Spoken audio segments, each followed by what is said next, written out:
Без да ги оцени врховните судии кои му го укинаа притворот на бизнисменот Сеат Кочан за случајот Руст, првиот човек на судски совет Зоран Караджовски заминува од функција. Мандатот му истекува на 26 месецов, но тој останува да биде член на советот до следното лето. Во телефонски разговор Караджовски истакна дека работата на 5 судии кои му ги одврзаа рацете на Кочан на чело со председателот на Врховен Јово Вангеловски, допрво треба да ја оценува 3-члена комисија, но дури откако ќе поминат изборите. Согласно Законот за судски совет, доколку се утврдат неправилности во нивната работа, против нив може да биде поведена дисциплинска постапка или разрешување, истакна Караджовски. Тој не откри дали во највисокото судско тело за избор и разрешување на судии веќе има фаворити за тоа кој ќе биде негов наследник. Кратко одговори дека сите негови колеги се еднакво квалитетни. Оценувачите на работата на судскиот совет му забележуваа на Караджовски за неговата работа.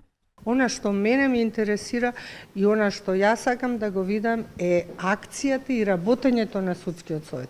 Не можам да прифатам предмет каде што 5 судии од Врховниот суд се инволвирани, односно се актери во тој предмет да се стави на страна и да се чека што.